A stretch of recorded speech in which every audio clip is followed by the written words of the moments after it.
Welcome everybody to our long COVID session. This is a wonderful opportunity to have insight into long COVID and how to support people in the workplace. We're joined by Penny, Molly and Jane, who have all experienced the effects of long COVID and have kindly agreed to share their experiences with us this morning. We are also privileged to be joined by Dr. David Strain, one of the few experts in this field. We've highlighted in the chat for the best experience, everybody that's speaking has been spotlighted. So if you go to the top right corner of your screen, click on view and then set it to speaker view, that will make sure that the speakers are there on your screen all the time. So the format today is, firstly, we're going to have a panel discussion with Jane and Molly and Penny.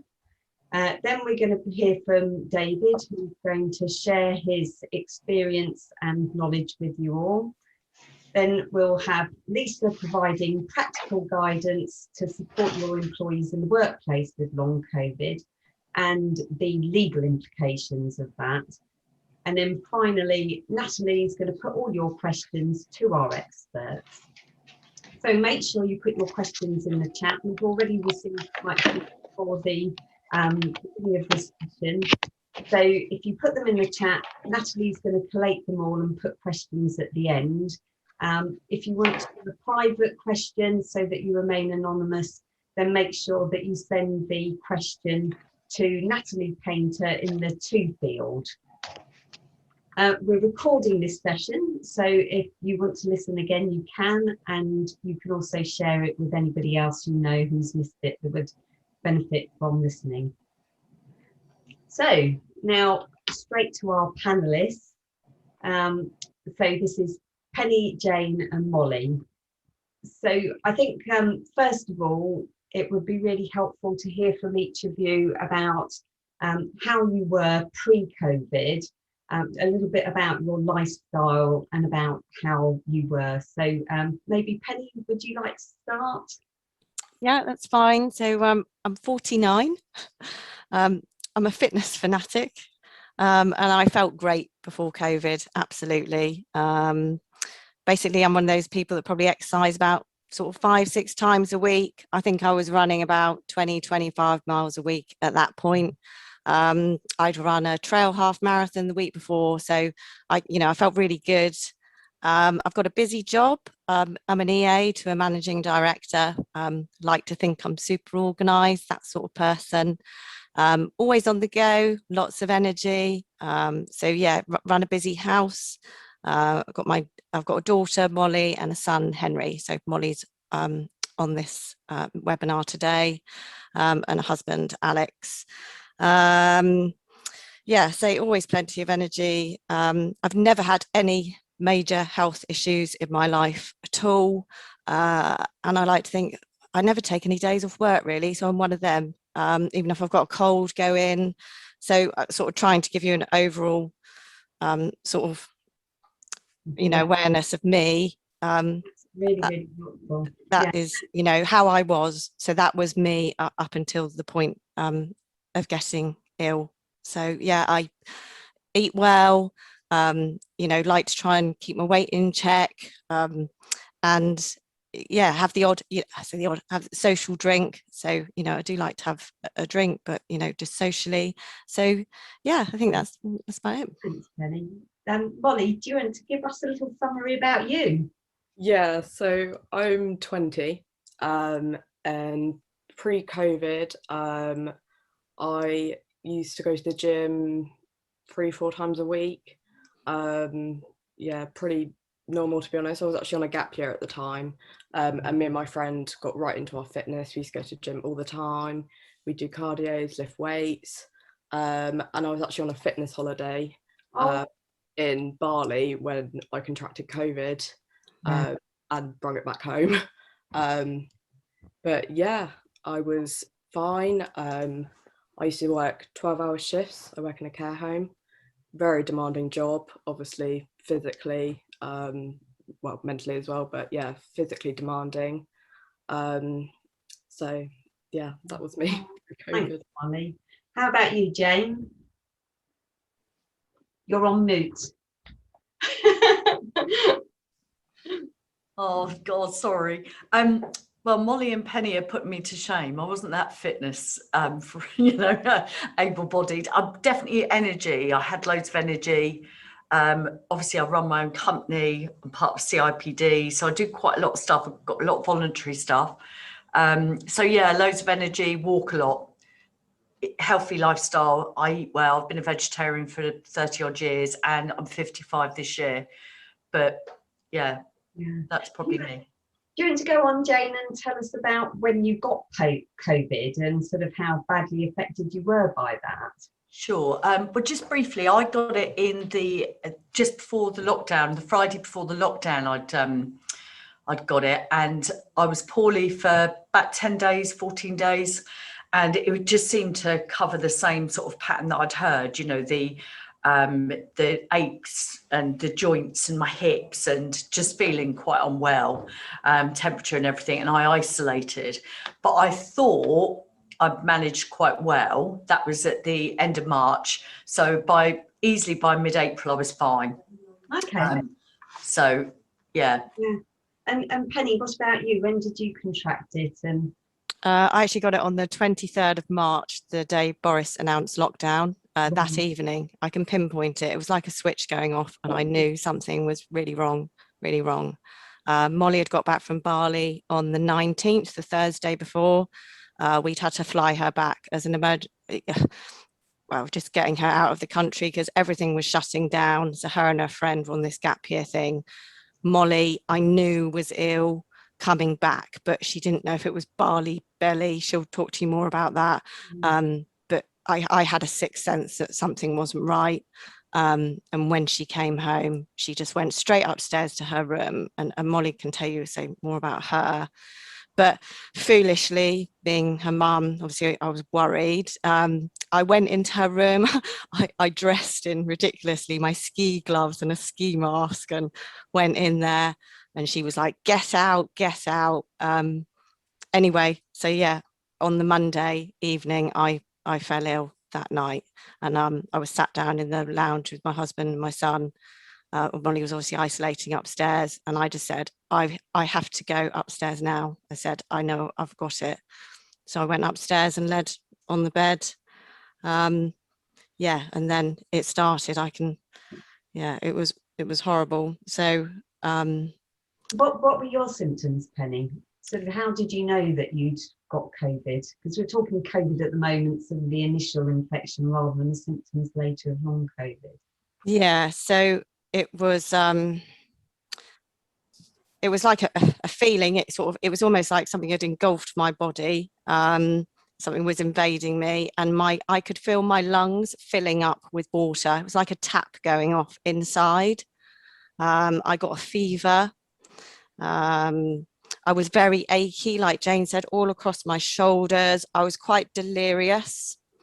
That only sort of went on a few days. I was nauseous.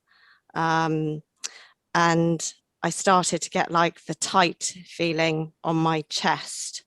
So I did start to take sort of very deep breaths. I kept making sure that I was taking big breaths, so getting a lot of air in. It was like, it's a horrible feeling. It's like a belt was wrapped round me on my rib cage and pulled in really tightly. And then it was like something was sat on my chest, really like almost like an elephant, you could describe, on your chest. So that was the feeling there. And my throat, I didn't have the classic cough at all. I don't think I even had a cough at all. It was only if I tried to cough that you could hear that classic COVID, at the back of the throat. But what I did have was this feeling that the air was thick, that I couldn't breathe clear air. It was, like it was thick. I had a feeling of, I can describe it as razor blades in my lungs. They were so painful. It was like glass was in them, and like they were on fire. So I used to lay on my front a lot. And then it took the pain off my lungs at the back. I used to sleep a lot, thank God, because I was awake for less hours of the day, which meant I was in pain for less hours a day. So yeah, I had diarrhea, not as bad as Molly. Molly had it awfully, and lots of pain at the bottom of my back, mid back. I don't know if that was what we think it was my kidneys.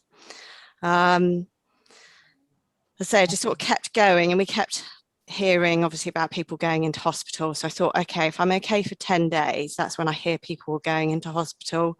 If I can last 10 days, I'm all right.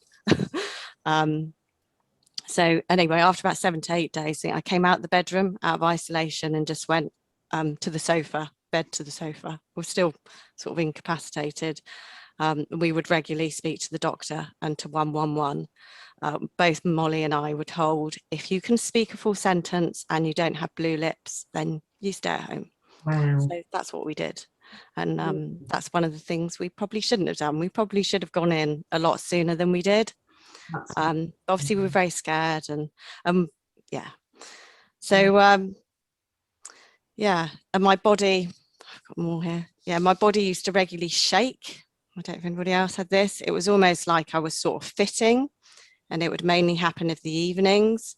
And when my legs would shake, and it would feel, it felt like I had to constantly swallow, like my mouth was so dry. And this would go on, for maybe about an hour, and then I would calm down. It would calm, and it would sort of go away.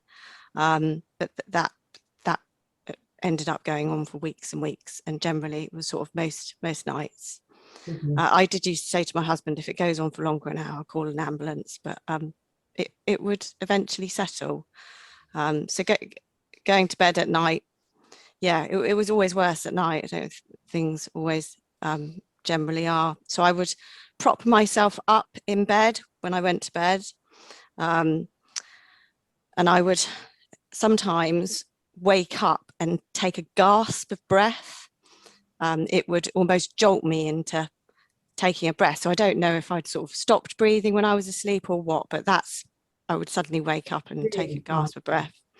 So yeah, sorry. I was just going to ask Molly that, that must have been really frightening, sort of being in another country when the symptoms started as well. So can you sort of explain how that all happened and how it sort of hit you, and if you knew it was COVID and things? Yeah, so obviously Mum rang me literally a few days before we actually got off emergency flight home, basically saying you need to come home now. So at this point, absolutely fine, nothing wrong with me. So we actually went to the Hilton Hotel, and we booked our flight. And the morning we were about to fly, I woke up and I don't know how I can explain this. Essentially, I just went really, really hot all of a sudden. I thought, that's a bit weird. So I got out of bed and I was like, okay, I'll just, drink some water. I'm sure it's fine. Thinking I need to go home. This isn't a great time. Stood up, and I just remember just pacing up and down our hotel room. And I literally held on to the side and I was just trying to breathe. And I just looked at my friend and I was like, I can't breathe. And then I calmed down, and it was really odd. And I think, because me and Mum spoke about this, I think I was kind of sort of holding on until I got home, because I think I knew how ill I was going to be. Yeah, and then you can just sort of control things, isn't it, really? Yeah, and my friend was like, okay, you need to calm down, you're probably a bit anxious as well, because I couldn't breathe. So I was like, okay. I actually went to the gym. I actually went to the gym in the Hilton, and I came back and I was like, I was fine, I could breathe, because I was panicking. I was like, it's fine, I don't have COVID or whatever. And then gradually, and then I just felt ill, just a little bit nauseous. It wasn't anything at that point. And then on the way home, so went to the airport, we took paracetamol in case we did get a temperature come up, because we were like, if this is COVID, we both got COVID. So we took paracetamol to get on the plane. We got stuck at Singapore airport for 20 hours. And while I was there, really bad diarrhea. Yeah, like not really like anything I've had before. Yeah, pretty horrendous.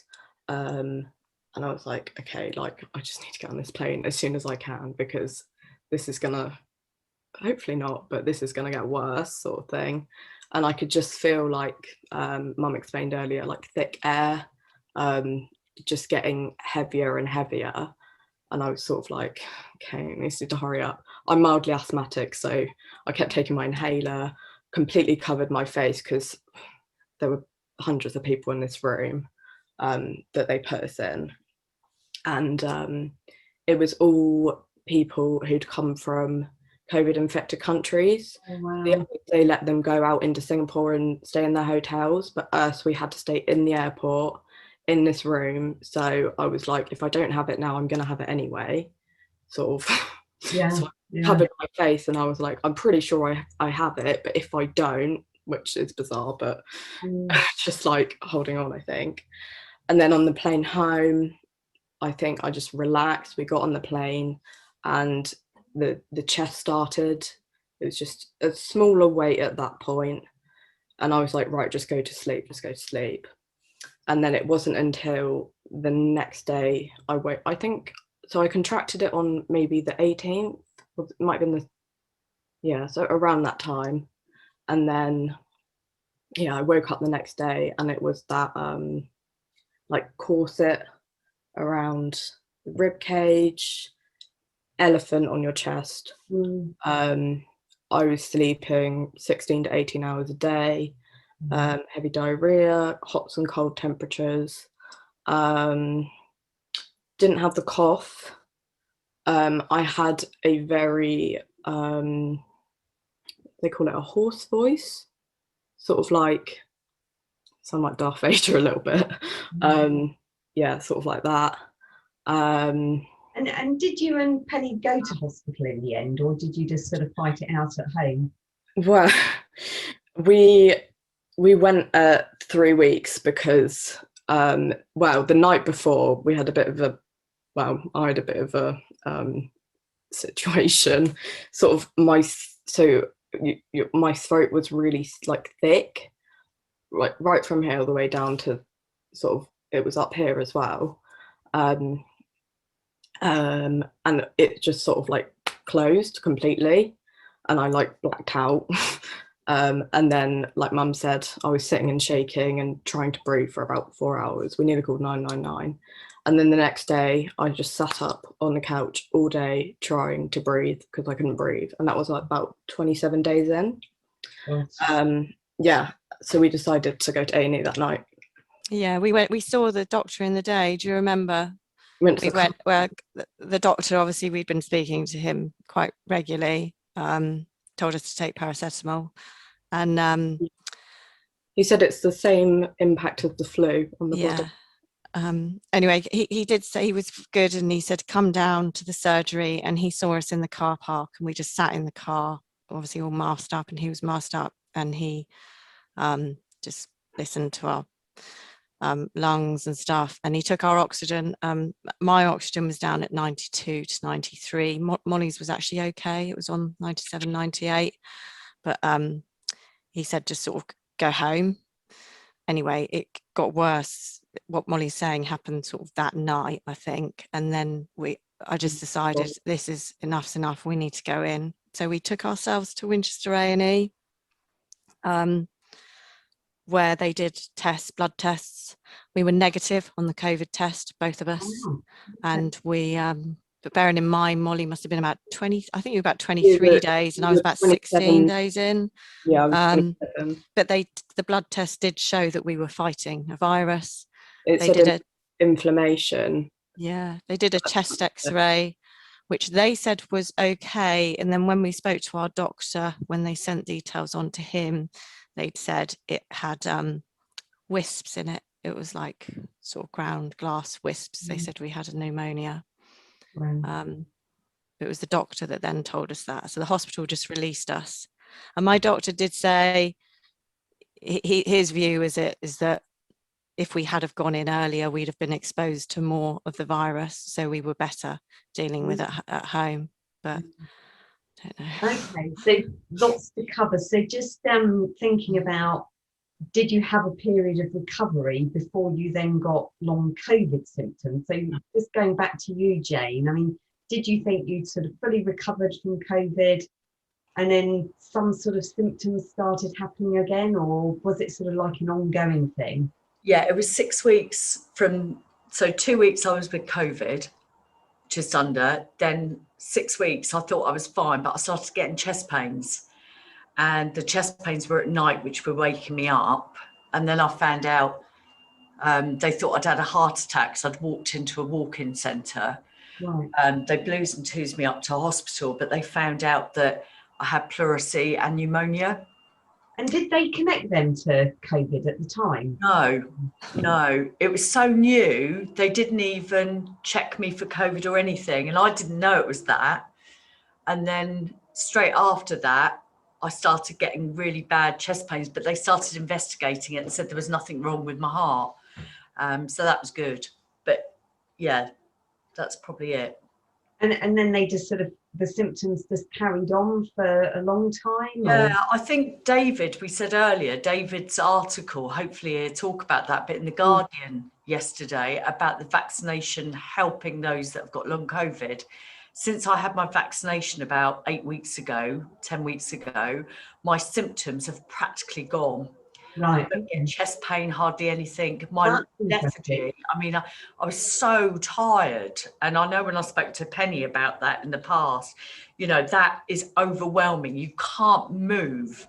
And for employees, you know, to go to work, that's a hell of a difficult thing to do. And I suppose HR need to know, this obviously what the forum's about, is to find out what people have had, what people end up with, and how we can manage it as an employer, you know, employment lawyer. What can we do to support our employees and those that are affected by it?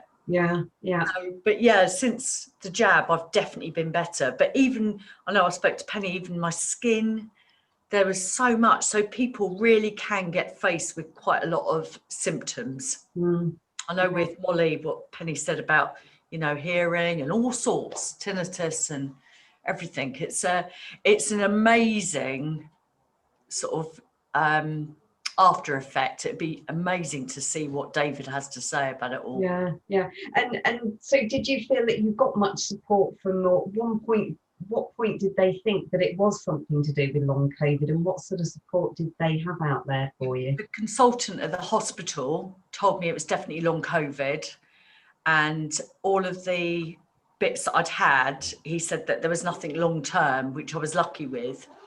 The pleurisy and the pneumonia passed. It was just really my heart, that's the pain. But what they were saying was that that's what you'd have. But the support itself, that's a really good question, Sarah.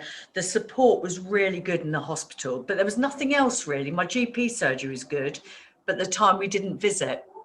Okay. But I do wonder now, when you're hearing about it, is how much support's out there, because there was a lot more people out there. And at the time, similar to Penny and Molly, I was at the cusp, right at the beginning. You know, and in May, when I was there, the ambulance who took me, thought I'd had a heart attack, said, I doubt it's COVID. We haven't got COVID down here. Right, okay. You know, and but somebody who works for me brought it over from Spain. Wow. That's how I got it. Yeah. Goodness. And Penny, did you get support at work? Did you sort of have a break in between the COVID and then the long COVID symptoms? And did you find that you had support at work and support elsewhere? I wouldn't say I had a break. I'd say you had a few days where you would suddenly think, oh, maybe I'm getting better. And then it would all come on again. It used to come in waves or relapses, however you want to describe it. And me trying to push myself was probably stupid at points. For example, I went for a walk, and that evening my lungs were just on fire, and I think that was 5 weeks in. My doctor just said take cocodamol for the pain. So support wise, my company, I say, were fantastic. They were really good. Wow. So I had 3 weeks off. I say that was the acute phase. And then I did go back to work, and thank goodness it was work from home, really. I don't think I'd have been able to go back to the office at all. So I would do a few hours a day, and my people director would regularly contact me, and I'd chat with her, and she'd make sure that I was coping okay. Obviously, I was supporting the MD of the business, so I was very conscious about sort of my position. And he did admit to me sort of later on, he said he was very, very worried about me, and I certainly wasn't on top form. I wasn't performing to my best or on the ball as I should have been. So as I say, they're very good. I think I did sort of 2 or 3 weeks with reduced hours before going back in full time again. It was then week 9. I had a proper relapse again, and severe headaches. It felt like 2 bolts were being pushed into my head there. And it felt like when I woke up in the morning, I had the biggest hangover you could have. And it was every day. She would wake up, but it would clear. So come about sort of midday, it would go. And that was every day. And yeah, so then the following week, I had that week off. And then the following week again, I went back on a few more reduced hours and built it up again. So they were very, very good, because it went in waves of, I thought, oh, this is it. I'm getting better. And then it would come again, and there would be a different symptom. So yeah, they were very supportive. I can't knock them at all. Can I ask a quick question, Sarah? Yeah, do. Penny, what about your memory, or Molly? Did your memory, mine went, but it's back now. It completely went. I couldn't remember names, words, and it was taking a bit of time, whereas normally I'm quick. But did that affect you, Penny? I was okay. Because I was just feeling so bad. I'd say it wasn't great. Molly, it affected a lot more, and she had a lot more of what the classic brain fog. Yeah. I didn't have so much of that, so I would say I was quite lucky, and I was also quite lucky and didn't have the severe fatigue. I had and again, Molly has got fatigue and still has. But so yeah, Molly, you say. What? Which bit am I answering? The memory. The memory.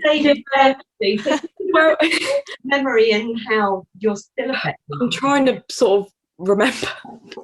Honestly, no. The brain fog would get really, really severe. You'd sort of almost you couldn't speak full sentences eventually, and then you would just have to go to sleep. But then you'd wake up and have brain fog all day. Yeah, just you can't think clearly, and you'd forget what you're going to do next, and yeah, sort of just sit there and watch TV in bed and hope for the best. Just to sort of wrap up before we move to David, can each of you sort of say a top tip of maybe, if you'd known what you know now, how either you could support yourself or you think your employer could support you if you sort of known what you did now, sort of back then when you were sort of first getting symptoms. Do you need Molly, do you want to say there? Yeah, maybe to allow for, because a lot of the time people will go like this, so sort of allow for maybe some flexibility and changing what they can and can't do, and taking them on face value on that. Yeah. It's probably, yeah. How about you, Penny? Yeah, I probably sort of agree with Molly, really. Just listen to them, and obviously where it does go in waves, that they can be sort of quite flexible and adapt to that. Myself and Molly, we had support as well, actually, through a Facebook group at about 6 weeks that my husband found. He didn't obviously sort of know what to do, but that was another support mechanism, and obviously we had each other, thank goodness. Yeah, really Yeah, so employers, yeah, just that really, to be flexible and listen. And Jane, any top tip or any insight? No, just I agree with Polly and Polly, Penny and Molly. Yeah, just be patient. And somebody that was potentially going to be on the panel, good pal, Anna Rowan, she was given 6 months off at work in the end with hers because she was so poorly. And I think that, I don't know, employers are going to find it very difficult to manage people because, similar to Penny, mine was going in waves with the heart problems. Yeah, I had heart. Yeah, and that's what the consultant said. You know, I had racing heart. Yeah. So what poor people that go to work, you know, I'm my own boss, so I was quite lucky, but yeah. Yeah, really difficult. Oh, well, thank you all so much. I mean, there would have been loads more that we could have talked about, but we're going to move on now to hear from our expert, Dr. David Strain. So David is playing a leading role in the BMA's COVID response and is researching long COVID as part of his role as a senior clinical lecturer at the University of Exeter Medical School. So over to you, David. Thank you, Sarah. And I am cautious to have the term expert applied to anybody talking about long COVID at the moment, mainly because this is a brand new disease. It's so difficult to say someone's an expert when the reality is their expertise is in the degree of ignorance that we have about this disease. So I have prepared some slides. I'm going to go through them, and then there's going to be plenty of opportunities to talk about them afterwards. And I will be sharing these slides with Sarah afterwards. So if you do want a copy of them, just get in touch, and very, very happy to share them. I'm hoping you can all see the slides anytime now. And if you can't, I'm expecting someone to shout in the background. So I'm going to start with a caveat. And this disclaimer, these are the words of Abraham Lincoln. He very famously said, never allow a scientist to partake in government. If you give a scientist a new piece of information, the scientist will change their mind.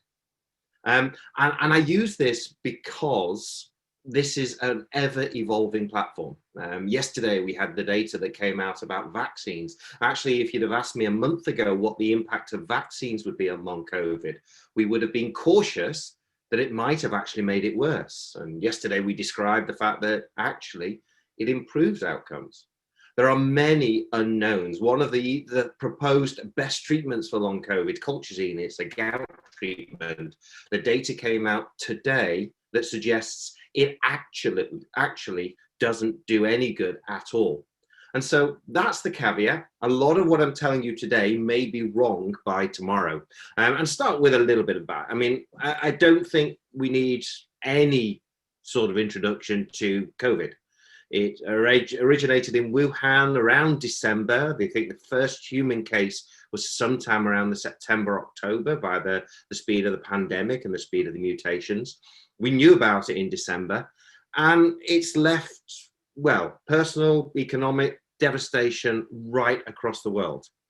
And the figures within the UK, these are the numbers that we see on a regular basis, with 4.4 million cases that we know about. And we've just heard there are many, many more cases that we don't know about because the first wave of testing were just wholly inadequate. And we couldn't actually test everybody who had it anyway. The PCR test, the tube down your throat to actually figure out whether you've got this or not, actually missed about 1 in 3 in the first week of getting it. So the number of people who've got it are probably a lot more than this. Tragically, we've lost 127,000 people to this disease. But then the group I want to focus on is this 4.2 million who have apparently recovered. And that recovery is the bit that you've just been hearing about. Because this is not as clear cut as many people thought it was going to be. But this is by no means novel. I mean, many of you will have been aware of the film with Robert De Niro and Robin Williams that describes the book written by Oliver Sacks in 1973, talking about the awakenings. If you haven't seen it, thoroughly recommend it. Beautiful film, talking about the discovery of levodopa and how people who were comatose for years were suddenly waking up and re-engaging with the world. The bit that's missed in that film, and actually isn't known by many people, is what that was actually describing was the discovery of levodopa for the treatment of the encephalitis lethargica, which was a complication of the 1918 flu pandemic. So the whole of that film is describing long flu. And that's basically where we are today. We now have long COVID. It was described very, very early in the pandemic. Even in Wuhan in January, they were starting to say that some people were just not recovering the way that they should. Some people were being left with increased rehabilitation needs. Some people's kidneys weren't coming back to normal. Lots of people were not going about normal afterwards. The first publication on this was in August 2020 that spoke about 76% of people who'd been hospitalized still had symptoms 6 months later. And not all of these were from the first disease. So there were people who'd had complete, very, very mild acute infection, that is when they initially presented with it, that were then left with heart problems or kidney problems. However, that was the first publication in August. The reality is we've been hearing about long COVID for much longer. The first time long COVID was mentioned was, it was on Twitter. It was by Emily, I've completely forgotten her surname, which is ridiculous. She's an archaeologist based at UCL, although actually she, at the time, she comes from Lombardy and had been in Lombardy, been part of the initial pandemic. And in May 2020, she just put the hashtag of still left with fatigue, still left with brain fog, hashtag long COVID. And that's the name that has stuck with this condition. It's a patient chosen name. Actually, the medical name, the terms that we're using within the NICE and that recommend are referring to acute COVID-19, that is people who've got the symptoms for the first 4 weeks. Then they've got ongoing symptoms, which is 4 weeks through to 12 weeks. And then they've got post-COVID. And they don't actually refer to long COVID at all. However, NICE, NHS EI are slowly taking on board the fact that people suffering with this condition prefer the term long COVID. And therefore, whether they like it or not, long COVID is here to stay. We just heard that there is a whole range of symptoms. There's a whole range of them. There's extreme fatigue, there's the cough that doesn't go away, there's this terrible weakness or the myalgia, the pain in the muscles, there's headaches, there's joint pain, the diarrhea and or vomiting that can come at any time. The memory lapses, it's been estimated that acute infection is associated with a 10-year aging of the brain. Now, fortunately, that does appear to be reversible for most.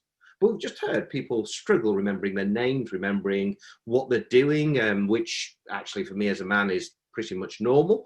But there's many, many things that are really affected the overall well-being of people living with this. And one of the biggest problems is that no two patients, no two people with this are presenting the same. This is a very sort of typical overlay of the way it is. So if you've got brain fog and chest pain and fatigue, they go together nicely. Headache and breathlessness go together nicely.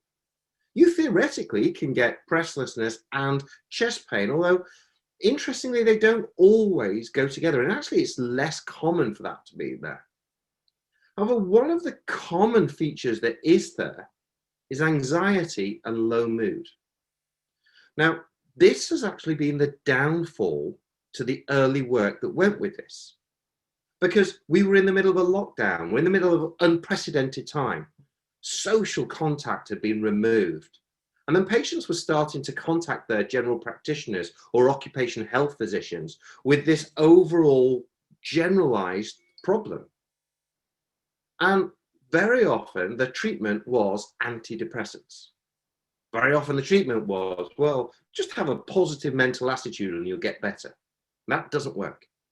You've just heard a great description of this. This is not something that's caused by people being stuck indoors and not able to go out in the pub with their friends. This is a very physical problem.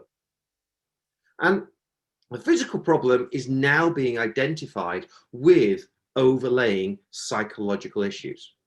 And those psychological issues you've just heard described, people require support. People need to know that they can go about getting out and about, they can do their things, and need to know what's the best way of doing it. And the symptoms do tend to follow certain pathways. So if you're looking at hospitalized patients, there are very clear pathways that they go with them. And it's a combination of the anxiety, depression. Then there's a post-traumatic stress disorder, and people are presenting with PTSD as a result of their hospital stay, particularly the young and fit, particularly those who don't smoke, don't have respiratory disease, people who have been looking after themselves to suddenly find that they needed ITU care for a virus.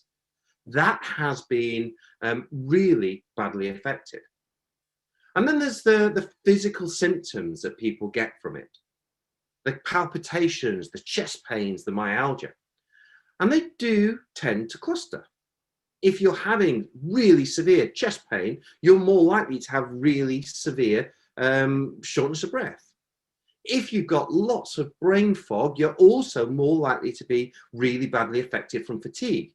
Actually, if you look at the non-hospitalized patients, those who didn't get the severe acute infection, actually in those cases, the symptoms do tend to track. So these are the data from the survey that we published yesterday. These are based on 900 participants with mostly within the UK, about 100 or so from America, and then scattering from the rest of Europe. And what we demonstrated in that population, that if you've got really bad fatigue, you're also going to have bad brain fog, bad myalgia, and insomnia. Now, insomnia is not something that people speak about a lot. Well, people are not getting a good night's sleep.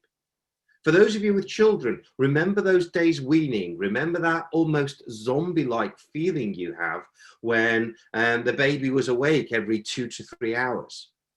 That's the way a lot of people with long COVID are suffering at the moment.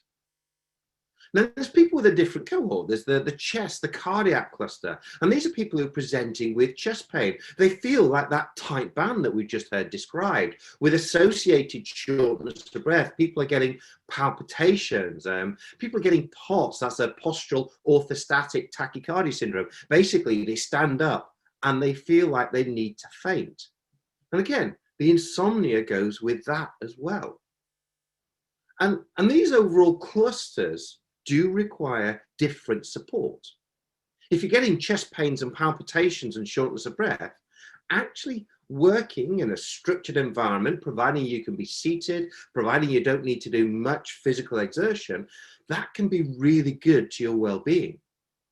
If, on the other hand, you are fatigued, you're getting the brain fog, you're struggling to concentrate, struggling to get to the end of a sentence before you lose concentration, then actually they need a completely different support. And there are 4 basic types of long COVID that we're now speaking of. We've got the post-intensive care syndrome, and actually these are really easy to explain. These are the people who are admitted to hospital. They spent 19, 20 days on ITU, which is a huge amount of time. Normally, an ITU admission for pneumonia would be 2 to 3 days. We had people who had this on ITU for nearly 3 weeks.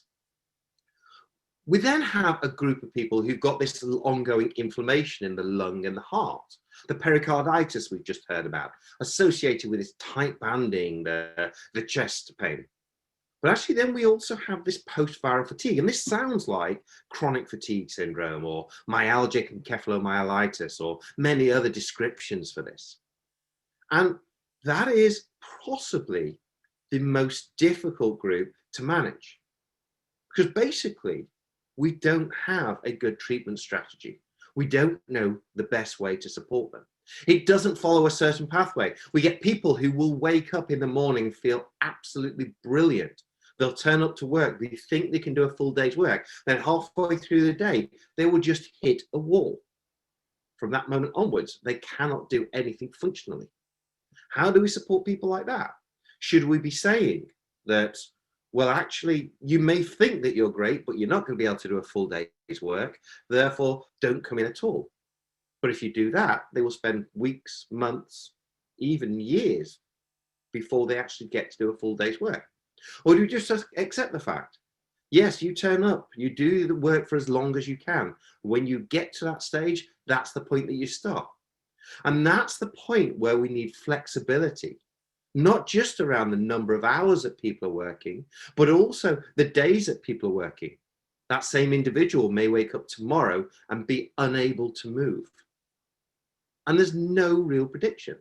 The people that I'm seeing with this, they cannot predict when they're going to be like this.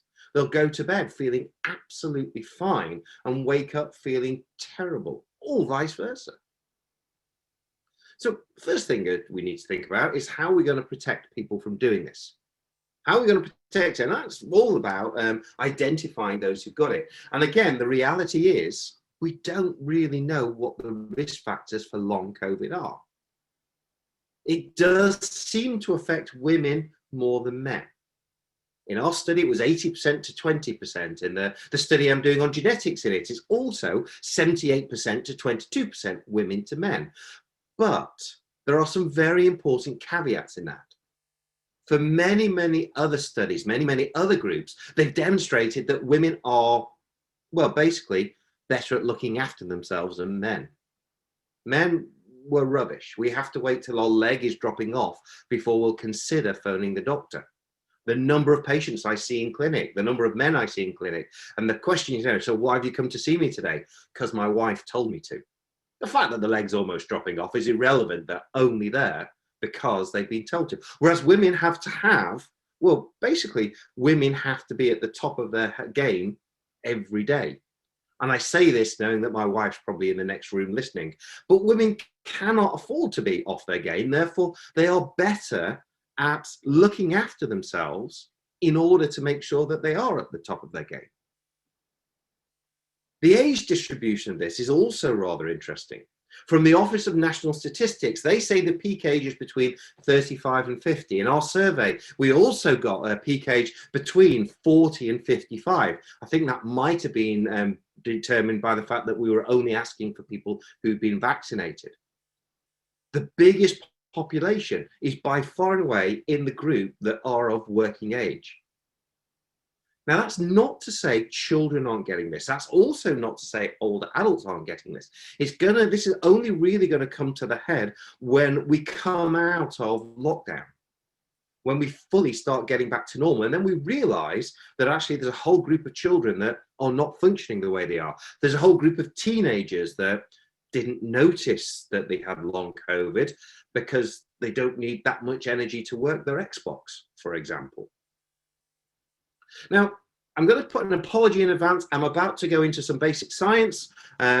Please feel free to switch your brains off for the next 10 to 15 minutes. I'll let you know when the point to turn it back on. What I'm going to be going through are the underlying causes about what we already know about COVID and why it may be causing this. As I say, please feel free to switch off. It's not hugely relevant to going forward. It's always nice to know why things are happening because that helps you to have a greater understanding of what's going on. And the first thing to say is this is how COVID itself affects us. COVID is a very clever little virus because it uses one of the pathways in our body that is actually there to protect us. Many of you will have read the news, read the reports. Some of you will be aware of this. And I say some of you will be aware of this. That's not in any way disrespect, but I have to point out the majority of doctors that I speak to, the majority of consultants I speak to, don't know very much about this ACE2 pathway that we heard about at the outset. Now, ACE2 is an enzyme. Its job in life is to protect you if your body is being attacked by anything. whether the attack is coming from a heart attack, coming from stroke, coming from an infection, whether it's coming from, well, whatever. The point of this enzyme is it creates a chemical which then stimulates the mitochondria. Now, the mitochondria are the batteries. It's the powerhouse of every single cell. Your entire body is packed full of these. And they are generating the energy that your cells need to do their day-to-day activity.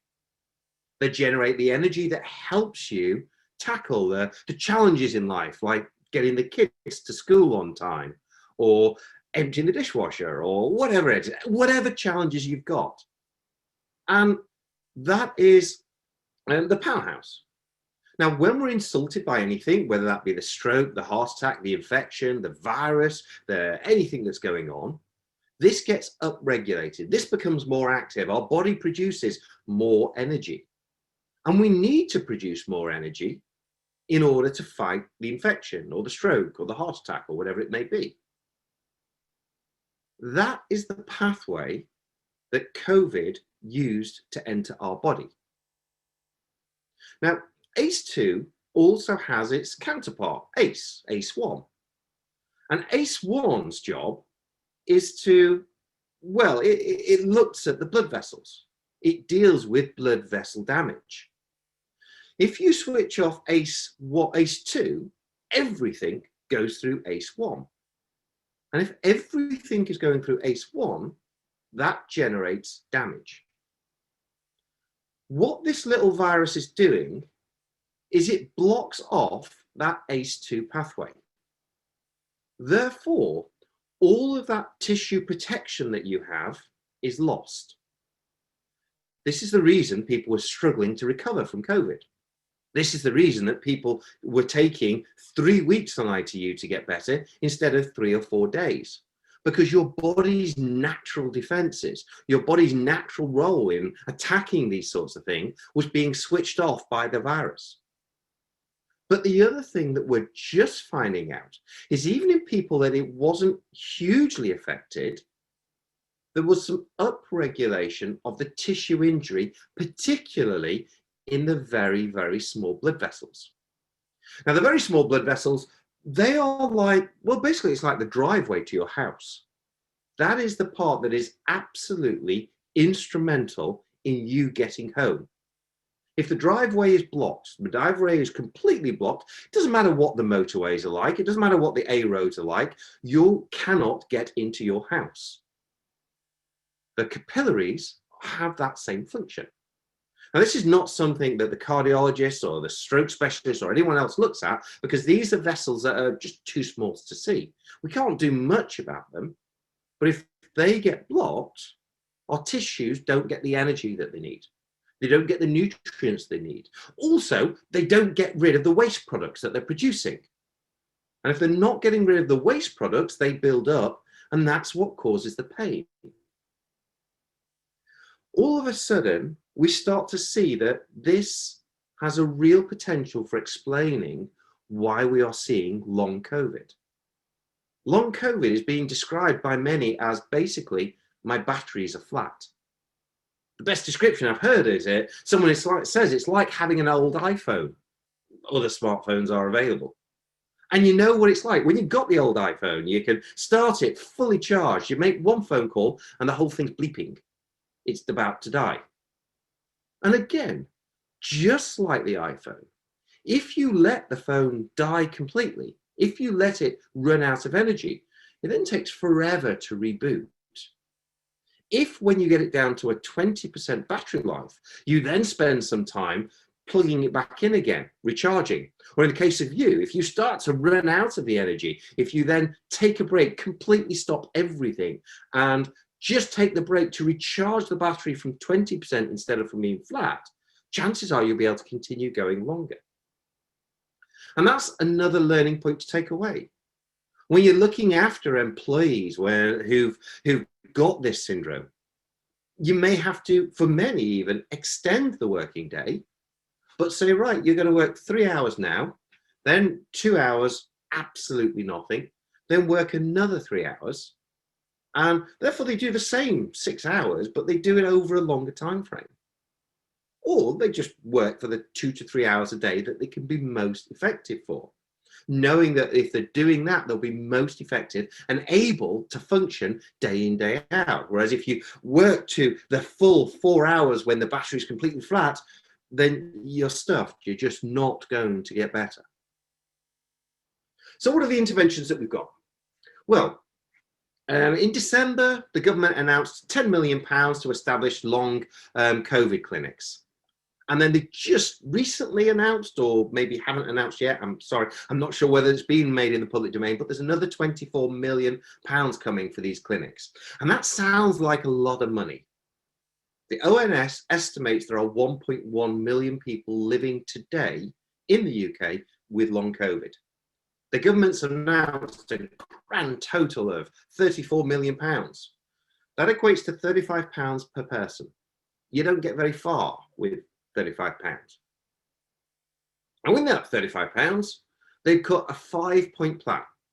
This 5-point plan is made up of information guidance, set up the assessment service, look at a web-based My COVID recovery service, lots of research, and then establish a long COVID task force, which is going to address, find the gaps that still need to be done. I'm part of that long COVID task force. Technically, I'm there representing the British Medical Association. However, these days, it's far more of a fluid arrangement. I have nothing to do with the politics or the other aspects of the BMA. This is all about providing service for healthcare workers and many others who've been affected by it, and also supporting the doctors that suddenly have to look after people with this condition that didn't exist. So where are we up to with this? Well, we are seeing more and more long COVID assessment services. I've been part of setting up the one that's working in Exeter that's covering pretty much the whole of Devon, and for anybody in the region, the GPs can refer up to the long COVID service. What we expect is a bit of a diagnostic workup. We do a whole host of blood tests and a whole host of investigations. All of these are going to get done for patients. So if you get anybody who's being referred up or through this service, this is what they can expect. But I want to stress that the majority of these investigations are not really about about long COVID. The majority of these are actually to say, is the diagnosis wrong? Is there something else going on? Remember, for the last 12 months, many of us haven't been seeing our doctors as frequently as we'd like. GPs have been doing this tremendous amount of virtual clinics, but by going virtual, they can't enact their sixth sense. You know, the one that says, while you're here, you know, I just want to do this test for you. That is probably the way that people get picked up with all sorts of conditions. And then what else can we do? Well, breathing exercises have been demonstrated to have a profound effect. This is a lot more than anybody originally anticipated, and we're spending a lot of time focusing on this. Now, I have a great interest in this because these breathing exercises, whether that be just the, you know, your little Apple Watch that tells you to breathe in and breathe out to ratio 2, or actually singing lessons, or many of these other deep breathing exercises, because they've all been shown to improve the microcirculation. They change the pressure across the blood vessels, and they do improve it. And so it's not just shortness of breath that improves with this. It's the fatigue and the tiredness that's caused by the buildup of those toxins that aren't washed away. So that's something that anybody can try who's living with this. Pulse oximetry is being touted by many to be something that can be looked at. The main purpose for pulse oximetry that I've seen is it's reassuring. You see, the majority of people have got completely normal O2 sats. And telling them that when they have this shortness of breath, it's not because they're having a heart attack, it's not because their lungs are failing, it is actually the brain perception of shortness of breath is hugely reassuring. But it should be used in that way. And normal oxygen saturations with one of those finger probes does not mean this is not long COVID. Actually, a normal oxygen saturation in the setting of the shortness of breath is one of the tools that we say this probably is long COVID. It probably is the long COVID because it's your interpretation from the muscles that aren't receiving the oxygen that they need. It's the body is not getting what it wants, and therefore is telling you that it's not doing the job properly, which you perceive as shortness of breath. So the really important thing is, if a patient, or if one of your colleagues, or if your peers has a pulse oximeter and it says it's normal, but they're still short of breath, do not ignore the shortness of breath. That should not be a, there's nothing wrong with you, get on with it. That means that, yes, there is something going on. It's just that our techniques are not right at doing this. One of the most controversial sides of this is exercise. And actually, you can say the wrong thing here and end up being trolled for weeks afterwards on Twitter and social media and all the other bits and pieces, because there are some people who get a lot better with the graded exercise treatment. That's what the GET stands for. Graded exercise treatment is what many of us would do if we wanted to train for something. If you want to run a marathon, you don't suddenly get up and run 26 miles. If you want to run a marathon, you start with, let's do a walk up and down the street. Then we'll turn that into a gentle jog up and down the street. Then we'll go around the street twice. Then we'll run a mile. Then we'll run 1.1, 1.2, 1.3 miles, and so on. And that's what the graded exercise training is. In long COVID, as is in chronic fatigue syndrome and myalgic encephalomyelitis, graded exercise appears to be doing harm for these individuals. And for that, I really want to bring you back to that iPhone. If you have your iPhone that you know is running low on charge, and you say, well, I just want to make it work a little bit harder, I just want to download that extra app, it's going to fail quicker. If you have that iPhone that you know is running low on charge, and you switch off everything that's going in the background and you put it back on charge, it gets better quicker. And that's what we're seeing with people with long COVID. This does recover for most over time. And I want to stress that for most. You've got to be very careful. There are some people who still have long COVID symptoms a year later. There are more people who've had long COVID symptoms and are now at a stage where they are functioning normally. But again, even that functioning normally is for a given level of normal functioning. I myself got COVID in November. I ended up with long COVID symptoms. I only returned to work properly around 6 weeks ago. I'm still not normal. I'm still not functioning where I was. I'm still not able to train the way that I was. I'm still not able to work till silly o'clock in the morning, like the whole university life entails. But from outside point of view, I'm functioning normal. The fact that I only get one weekend day to myself because I have to sleep off a week's worth one day every weekend is not seen by the outside world. And that's something that's often worth speaking to employees about. Speaking to people said, okay, yes, you are back to normal. We fully appreciate that you're back at work and that you're working a full 9 to 5 or whatever the shifts may be. How's that affecting your overall well-being? Are you still getting your weekends? Are you still getting breaks? Are you using your days off to do nothing but sleep? Do we need to provide additional support around those sorts of elements? The one positive story was announced yesterday, and this is the vaccine. So this is just one little picture that's taken from the paper that we published yesterday, that's looking at what happened before and after the first vaccine for this 900 patients or so. Pretty complicated graph. Each of those 2 bars represents a symptom. The one on the left represents pre-vaccine. The one on the right represents post-vaccine. And for every single symptom, you can see that the red has got smaller. The red are those who are complaining of severe symptoms.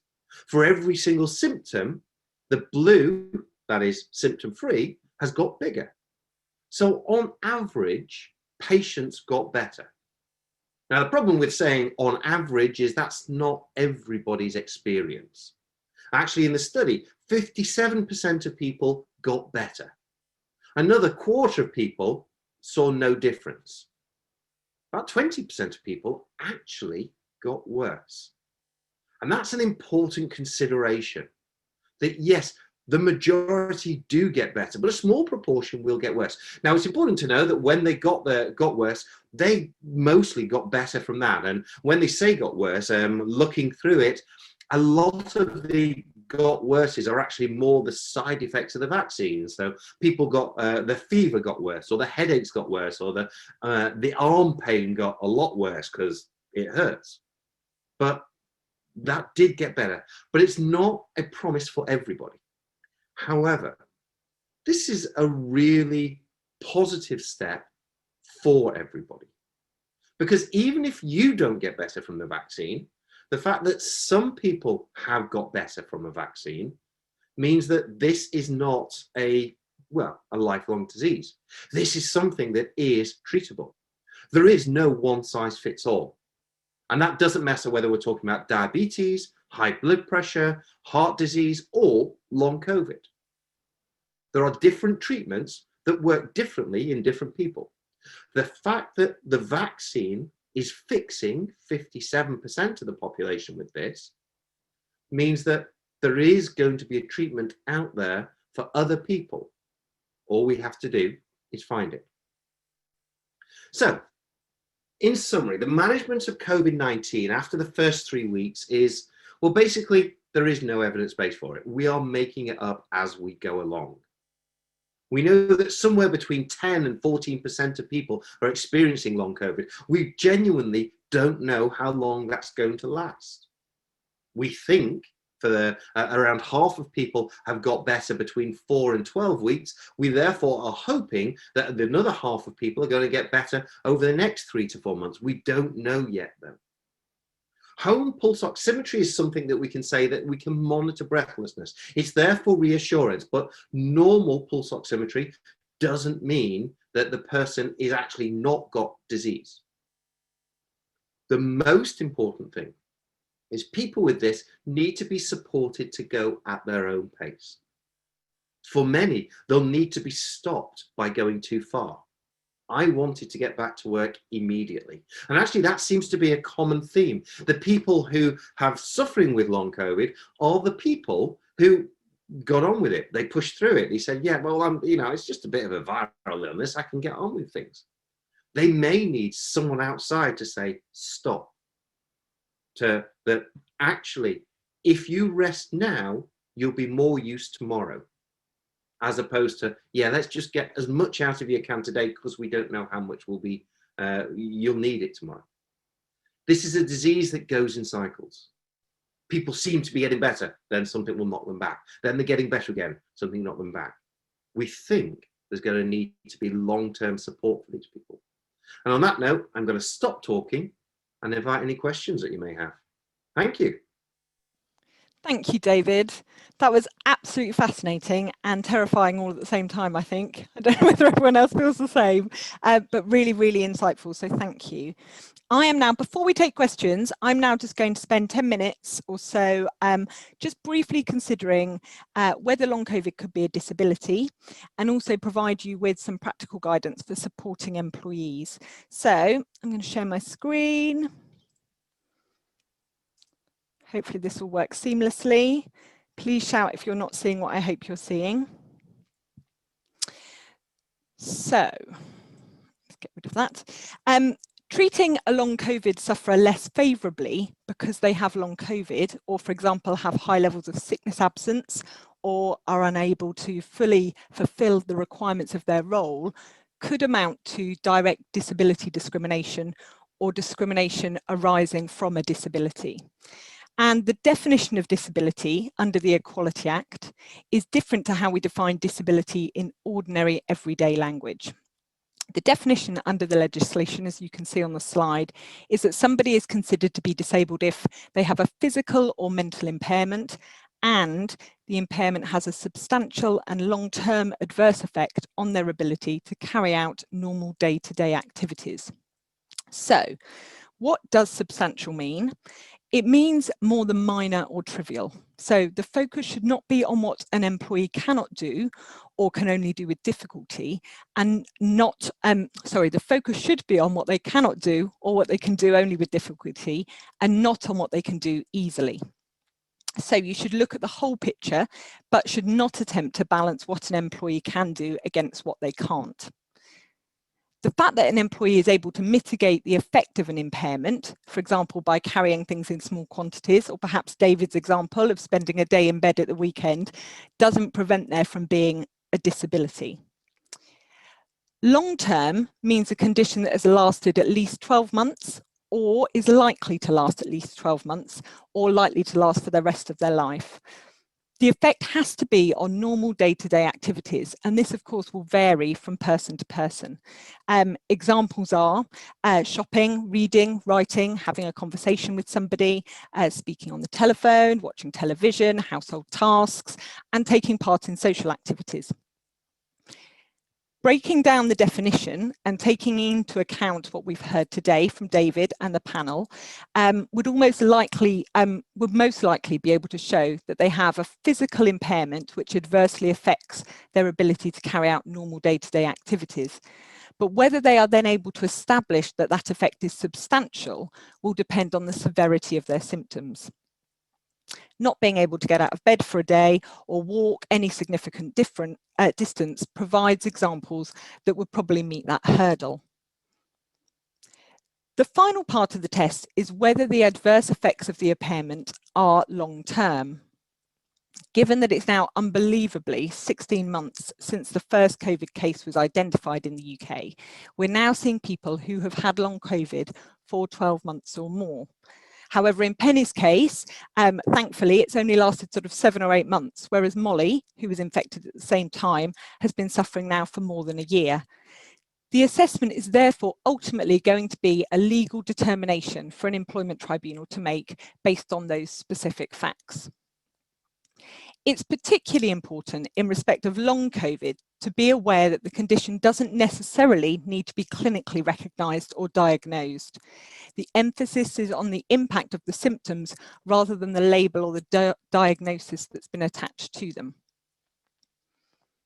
Some conditions are deemed disabilities, which means that the individual automatically qualifies if they suffer from that condition.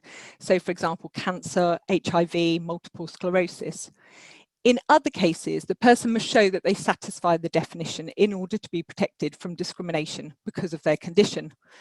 And as long COVID is relatively new, it's not easy to say how it will be classed in the future, but it is possible that it could be considered a deemed disability. Alternatively, long COVID could become similar to chronic fatigue syndrome and ME, in that it won't automatically be viewed as a disability, but could be if the symptoms have a significant impact on daily life and overall functioning for that individual. Also noteworthy is the fact that some of the impairments long COVID sufferers experience, as David said, can be mental as well as physical. For example, people suffering from depression because of their condition. It's unclear at this stage whether that would mean solely their depression would be the disability rather than the long COVID, and is likely dependent on how it's diagnosed. It should also be borne in mind that sufferers of long COVID may have a pre-existing condition, for example, diabetes or asthma. Even if an individual post-COVID condition is found not to amount to a disability itself, the combined effect with their pre-existing condition may result in an overall substantial and long-term adverse effect such that it meets that test for disability.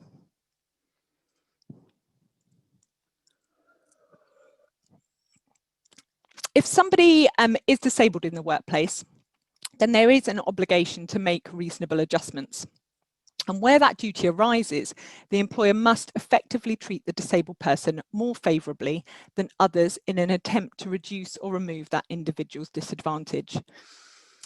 Note that the wording is that the adjustment must be reasonable. This means that an employer doesn't need to do absolutely anything in its power to alleviate the disadvantage. Whether an adjustment is reasonable or not is an objective test, taking into account the circumstances of the case, and will therefore be very fact sensitive. You'll see on the slide there that there are a number of factors which can be taken into account when judging if an adjustment is reasonable. So, what can you as an employer be doing to support an employee suffering from long COVID? And David had some fantastic suggestions there. I just want to add to those. Take a sympathetic approach to employees, particularly where this leaves them unable to work. Talk about the employee's needs early on, keep the discussion open and encourage them to be honest, and as honest as they can be, so that you can work together to appropriately support them. ACAS has confirmed that the usual rules for sickness absence and sick pay will apply if an employee cannot work due to long COVID. And they've also published guidance for employers and workers suffering the effects of long COVID, and that is well worth a read. Proactively manage the absence, explore the reasons for any absences, and where there is a pattern of intermittent sickness absence or long-term sickness absence, refer the employee to occupational health to gain a better understanding of the prognosis, and document any detrimental impact upon the business caused by any absences. Schedule regular meetings to check in with your employee to see how they're doing and if there's any additional support you can give them. There are, as we heard, some emerging support groups out there, particularly on social media, that you could potentially signpost your employees to. Remember, if someone is off sick, they might feel isolated or need support to return to work. And you should agree how and when to make contact during any absence, make sure their work is covered and shared out appropriately while they're off, and talk about ways to support them as they return to work where and when possible. Be aware that, as we've heard, the effects of long COVID can come and go. On some days, the person might seem really well, but on others, their symptoms can be worse and they might need to be off work again. It might become appropriate to speak to your permanent health insurance provider, if you have one, to find out what approach they are taking towards long COVID. And you should engage with the employee and consider whether any reasonable adjustments are possible to alleviate the problems that they are experiencing. Discuss flexible working as an option, as well as phased returns. The timings of return should be based on the condition's severity, but difficulty of work should also be considered, as well as hours worked.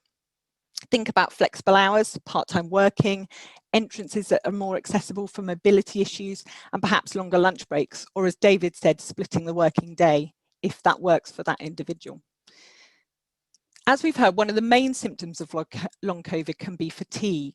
So particularly for those working from home, it's important to give employees the freedom to work to their own clock when necessary and cut down on meetings where possible. You should look to educate your line managers in what to look out for and about the importance of applying policies and procedures in a non-discriminatory way. Consider a range of support to provide a holistic approach to include employee assistance programs, private medical insurance, physiotherapy, occupational therapy, and perhaps consider introducing a wellbeing strategy and toolkit for how you want to support your staff and provide for them. It's important that employees are allowed to take their time returning to work, and you need to have open conversations and not put too much pressure on them to return too early or to get back to normal hours too quickly. The NHS has produced a COVID recovery plan, which has advice for long COVID sufferers, and particularly those who needed hospital treatment. And it recommends the 3 Ps. And what it says is the employees should pace themselves so that they don't push themselves too hard and make sure they have plenty of rest. Plan their day so that the most tiring activities are spread out across the week, and prioritise. Think about what they need to do and what can be put off. I think that's really good advice. When the employee feels able to return to work, you also need to talk to them about what they want you or what they want to tell other colleagues about their illness. And finally, you need to do everything you can before considering a capability procedure. The key takeaway here, I think, is not to adopt a blanket approach to employees who have or are suspected of having long COVID, but to deal with them on a case-by-case basis, because as we've heard today, the symptoms differ greatly. So this means identifying with the affected employee how it affects them and deciding on the support that works best for their circumstances. So I am now going to pass you over to Natalie, who I know has got lots of questions that have been I coming do. into the chat. Yeah, absolutely. We've had a number of questions, so thank you, everybody. Looking at the time, I think we'll probably run about 5-10 minutes over, so hopefully that's okay. But if anybody does need to drop off, we are recording this and we will be sharing the recording after the session, so you can catch up with any of the bits that you miss if you do need to drop off now. Thank you so much, David. That was so interesting and insightful, your part, and everybody else's as well. We've obviously had a number of questions specifically for you, one of which is, obviously there's people that caught this right at the start of the pandemic back in March 2020 who wouldn't have actually been tested for COVID and so haven't had a positive test for COVID. Can they still get a diagnosis of long COVID even if they haven't had that positive test? Absolutely. It's one of the NICE criteria, NHSE criteria, is that you do not have to have a positive test. We know that the PCRs were not particularly accurate right at the outset. We know that antibodies are not detectable in everybody who's had PCR confirmed. Case in point, I've had PCR confirmed COVID, but I don't have antibodies to it. So a blood test down the line would not be beneficial. So long COVID is not dependent on a blood test. It's more an absence of other explanation for the symptoms. Okay, well, that's really useful. Thank you. And do you find that GPs are being proactive in actually picking this up and referring people onto the clinics, or is it still quite tricky to sort of push yourself forward if you do believe you've got these issues? I think talking about GPs as one generic structure is but I'm seeing the smile from Lisa. There are some GPs that are absolutely amazing. They're very much plugged in. We actually have 2 GPs who work with us in the long COVID MDT that does it. There are other GPs that are either unaware of the symptoms, unaware of the processes that are available. And to be fair, we've not done a great job of advertising the service because the service is being set up mostly based on goodwill and shoestrings. So until the service is fully established and widely advertised, GPs may not know. And GPs are not very good at managing things when they don't know what the management is. And the reality is we don't have a good treatment for long COVID. We don't know what the right treatment is. So there are many GPs that will, or many patients that will perceive they're being brushed off by the GP, when the reality is that what's happening is that the GP says, look, I genuinely don't know what to do for this. So here's the website, go and have a look and see if that helps you. It's part of the problem, isn't it? Everybody expects their GP to have a magic wand and just sort of be able to make everything better in it. And as you say, there's just so many unknowns at the moment. On the flip side of that, perhaps one for Lisa and Sarah, if you've got an employee who you as the employer think is suffering from long COVID or has those symptoms, but actually the employee is not necessarily acknowledging it themselves and isn't going to go see the GP, what advice can you give as to how to help that employee? I think that's a tricky one, isn't it? But absolutely, it's about having that conversation with them, and it starts with knowing your employees and being in a position to be able to take them aside and have a chat with them and ask them how they're doing, and go from there. Really. Yeah. Don't know whether Sarah's on mute. Yeah, I was just going to agree that it's all about that communication and the open dialogue. And if somebody wants to sort of, if they're not comfortable about talking to their manager, then obviously HR can always step in then, and making the correct referrals to anybody that can support. So like occupational health and things, although as we know, it's sort of all quite unknown, and how familiar occupational health providers are going to be with supporting long COVID is a question mark at the moment as well. I think just to add to that as well, one thing to look out for potentially is if you know someone has been off because they had a positive COVID test and they are now having absences sporadically, you know, that should trigger you as an employer, as HR, to think, well, maybe we need to just explore this a bit more. So I think that is also worth thinking about. Yeah, absolutely. Yeah, making that link. You talked about, David, and obviously we've heard from our panelists that this can all come in waves and people start to think that they are feeling better and then it all hits them again. Are there any cases where actually somebody sort of completely recovers from long COVID and completely feels better, but then it can reoccur sort of later down the line? And obviously I appreciate within that question, we're perhaps still too early to completely be able to tell that? I think we are too early to say that for definite, but the nearest analogy we can draw is chronic fatigue syndrome, where we'll get people who can be affected by that for 2 or 3 years, then make a complete recovery, go about life as normal, and then we'll get a referral 5 years later saying that they've hit the same trough that they were in before.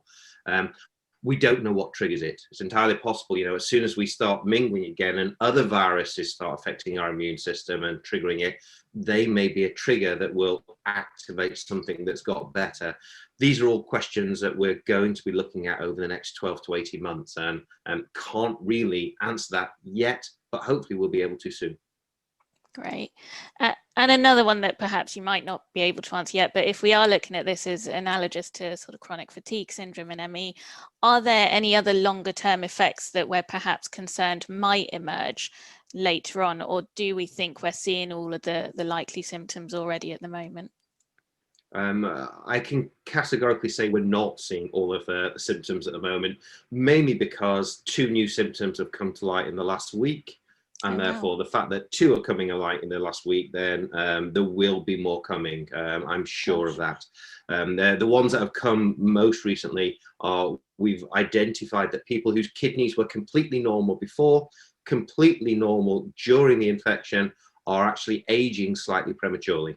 And it's a very, very small proportion. I don't want to worry the people who are on this, who've got this. It's a small proportion. It's less than 1 in 20 of people with long COVID are being affected by this. But that 1 in 20, their kidneys have aged about 10 to 15 years. The fact that we found that out in such a short time, I'm sure we will find more about this. The advantage is that we're now living in a very different world to when chronic fatigue syndrome was first described. This is being taken seriously from day one. There is lots of investigation going into this. Actually, about 4 times as much has been invested in the research around long COVID than in the treatment of it so far. And that's, we're starting things from a good footing, knowing that we will be looking for solutions as well as the extent of the problem. Well, that's good. That's some positive news, at least then, isn't it? Of at least it is, that awareness is there and it is being pushed forward. You mentioned obviously the great news about the vaccines and hopefully that's showing that it is helping people. Is there one particular vaccine that's demonstrated to help more than others, or are they on a fairly even keel? So I'm going to put a caveat before I say anything that this is observational data with all of the biases that ensued in that. We did see that the mRNA vaccines seemed to do better than the AstraZeneca vaccine, but I want to say that that's a small difference. It was about 20 to 23% improvement with AstraZeneca versus a 27 to 30% improvement with Pfizer. The only symptom that there was a real difference in is fever, and we already knew that the AstraZeneca vaccine causes a fever as a side effect of that. That's the only place that there was a real difference to speak about. The rest of it, marginal differences and lots of biases. We're going to need to do the studies going forward.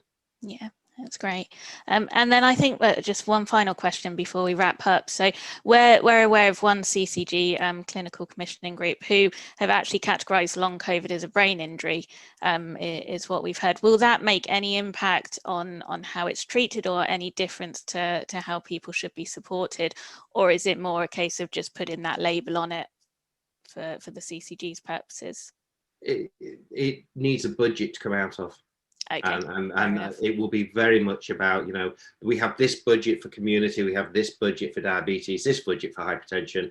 Which budget can we take this one out of? It won't make any difference to the treatment. We do have neurologists involved in the long COVID assessment service. We've also got cardiologists, respiratory physicians, rehabilitation specialists, and all of the feeding in. So I'm sure that's purely a budgetary, where do we stick it? Yeah. Makes sense. So yeah, so from an employer's perspective, doesn't make any difference at all to how they should be dealing with it. And I completely agree. The takeaway that I've got, certainly from your bit and from Lisa's, is that point of treating everybody as an individual, and dealing with it on a case-by-case basis, both in terms of how they're treated, but also how they're treated in the workplace and what support employers will be needing to give them. Yeah. Thank you so much. Really, really insightful. Thank you so much, David, and thank you for spending your time and sharing all your knowledge and experience with us. Also, thank you very much for all the panelists, Jane, Molly and Penny, and thank you everybody else for attending. Sorry about running over. I think we could have easily gone on for another hour or more because it's such an interesting topic with so much information there. But thank you all very much. We will be sending out the recording link so everybody can listen again, and people that had to leave early can listen as well, and you can share it with other people that might find it of interest. And if you've got any questions for Lisa, Natalie or I, then please do just drop us an email and we'll do our best to answer. Thank you all so much. Have a great day. Bye. Bye. Thank you. Bye. Thank you. Brilliant.